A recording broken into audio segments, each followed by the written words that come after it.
You're going to have to make a trip out to Idaho. Do you like to fish, fly fish, or are you a skier, snowboard, or any of that kind of stuff?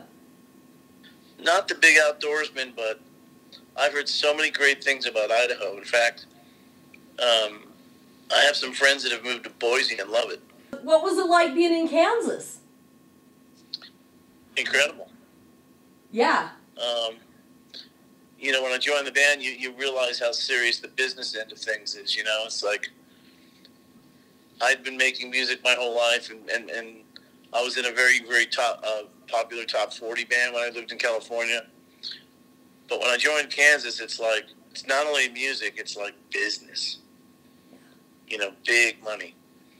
And that's the first thing that I noticed, and it's just something you have to get used to, that decisions aren't always made aesthetically or musically. They're, you know, sometimes they're made based on business, you know. And, you know, that's why they call it the music business. Before that, when I was just in a top 40 band, it was just pretty much the music without the business part.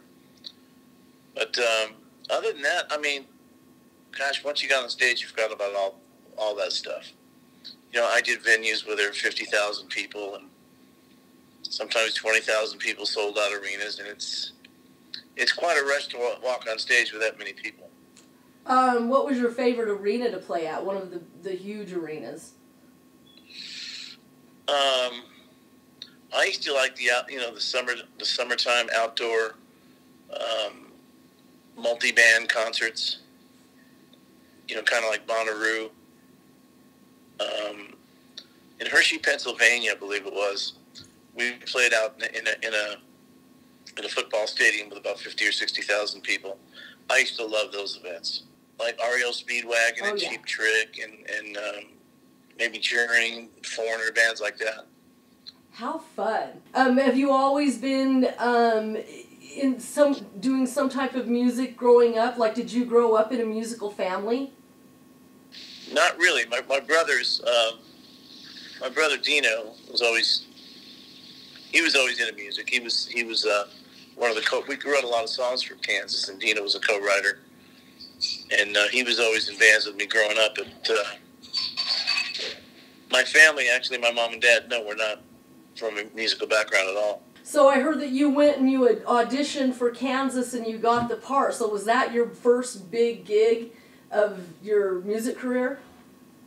Yeah, I'd say it was a giant leap, to right. say the least. And what are you doing now, John? What do you got going now? I'm on the road a lot. I'm doing a lot of shows. Not really touring so much, but you know, like next weekend I'll be in Little Rock. We're playing at a casino, and then we'll move on to. We do a lot of corporate shows. You know, so you know, I'm out playing live a lot, and I just finished a record of my own as well. All right. So you're just kind of doing your own thing. Do you like what you're doing right now? Do you like the pace it's going in? You don't have like, it sounds like you don't have to worry too much about, you know, huge stuff going on, like, you know, but you still have stuff going on.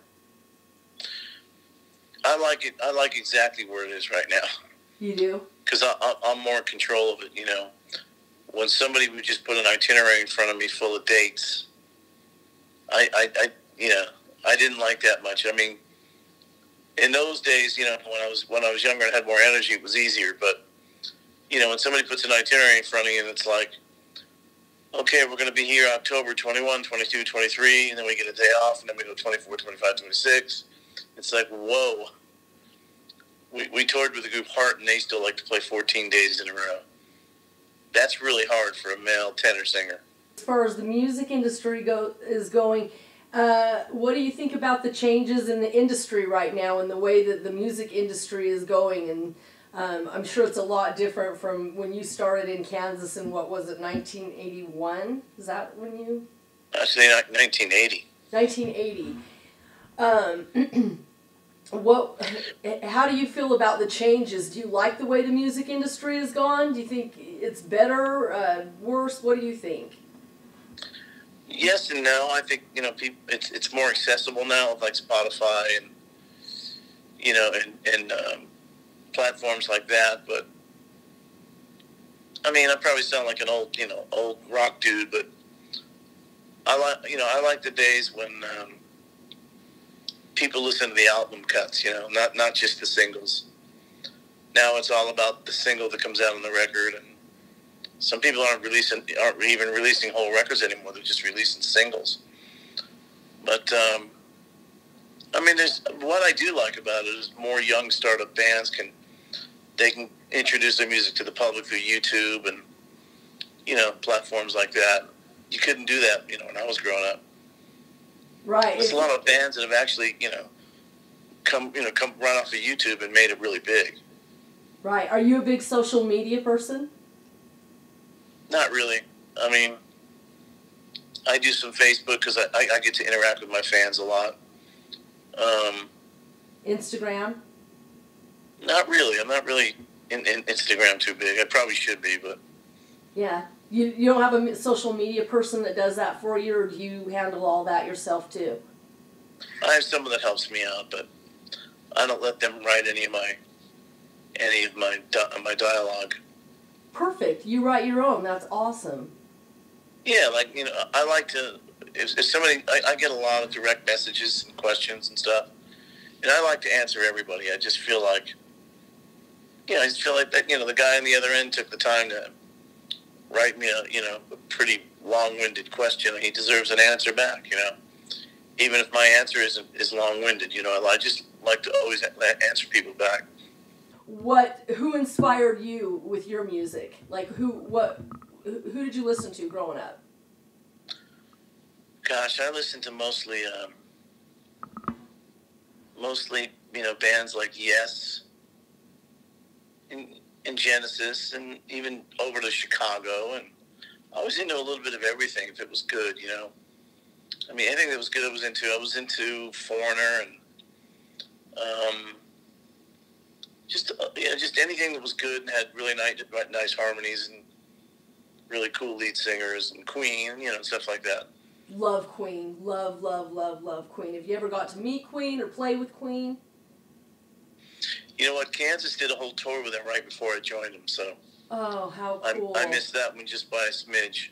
And is there any bands right now, like new bands that are out, because you were talking about, how we've talked about how the progression of music and how music has changed over the years. Is there anything new that you would listen to now that you really like that's more of the new and upcoming type band or musician or anything? Well, actually, I got turned on to a band a few years ago. They've been around a while, but a good friend of mine is the father of Ryan Tedder, who's the founding member of One Republic. Oh, okay. I like One Republic. I love that band. Imagine Dragons I like.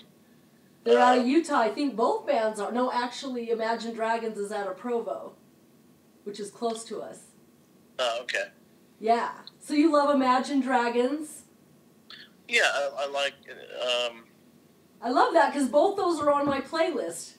Oh, really? One Republic and Imagine Dragons, yeah. And here's another band I like, Mumford & Sons I like. Okay. There's a Christian band called We the Kingdom who I really like.